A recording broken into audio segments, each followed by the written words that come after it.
Boston native Stan Broda didn't exactly volunteer to fight in Vietnam. Youthful hijinks brought him in contact with a judge who gave Stan a serious suggestion in the direction of the U.S. Navy. He joined the Mobile Riverine Force, the famed Brownwater Navy, and what he saw when he got to Vietnam made him grow up overnight. The thing that got me the most was when we would come in off an operation, one of the ships was, they used it for bringing in body bags to evacuate the body bags and send them to wherever they sent them. The medevac helicopters would be dropping off the body bags on this one particular ship. That's what I remember the most. Almost every area of Vietnam looks different today than it did in 1968. But the Delta is still the Delta. Here and there, a TV antenna rises from the deep jungled banks, and technology may appear in unexpected places. But life goes on here much as it has for centuries. Farmers bring their produce to market, the floating market where the rivers join. Hanoi and Washington might as well be on another planet. It was right here the once wayward Stan Broda, at the ripe old age of 19, exhibited heroism which earned him the Navy Commendation with a Combat V for valor. Stan's Riverine unit was largely made up of kids like him. Rebellious and cocky, they patrolled the sinuous waterways, planting and removing mines and inserting special operations teams. They called themselves the River Rats.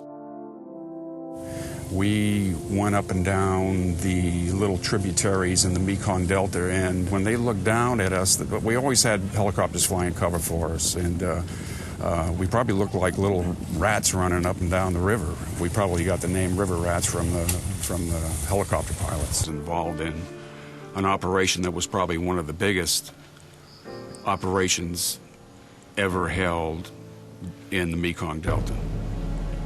And I saw these boats going up that small tributary, and the radio just started going crazy. Guys yelling, screaming. The boats that had gone up there 2 hours before got ambushed. With the confines of the river being so narrow, we couldn't turn around to get out of there. When we turned the corner, the 20 mount on the boat next to me just exploded. Big puff of black smoke, and all of a sudden we started getting hit with rockets, small arms fire, and it just got crazy. So I would jump from machine gun to machine gun, and a round hit the back of the boat and knocked me up against the side of the boat, and I got scared. At that time, the back of the boat was on fire. So I grabbed the boat hook, hooked the gas can, threw the gas cans over the side, put the fire out, went back on the well deck and said, I have another year of this stuff. I'm not going to make it home. For Stan Broda, his mission boils down to one single errand with great symbolic significance. He was wounded at a river bend in the Mekong Delta, a place known as Snoopy's Nose, and he wants to go back there to leave his mark for himself and for his Riverine Force comrades. I brought this over with me. I thought it'd be a good idea because anybody that was going up and down those rivers, you probably remember the Viet Cong flags. When we'd go up the river and we would see the Viet Cong flag nailed to the trees, it kind of screwed your head a little bit. So I'm going to take this up to Snoopy's Nose, and I'm going to nail this to the tree, just like the VC had their flags nailed to the tree, for you guys. Stan's waiting is over. He is on the way to the spot that has haunted his dreams since 1968. And as the waterways of the Delta become wilder and more primitive, Stan journeys deeper and deeper into his own darkest memories. It's about how fast we used to go.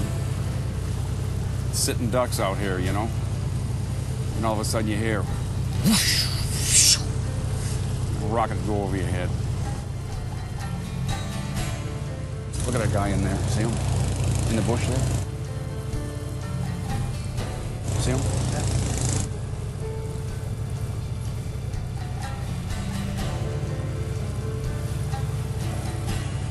When he spots his destination, he knows it right away. Yeah, this is it. Never thought I'd be here. I'm here.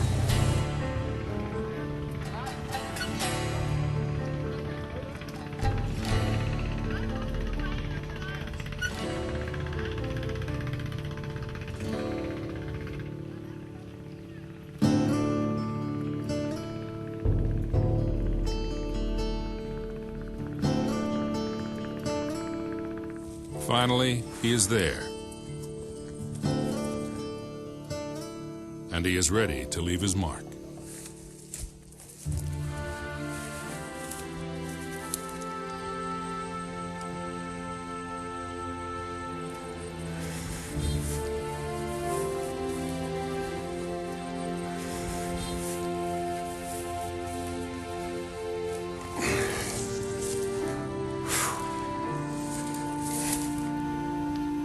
Mission accomplished.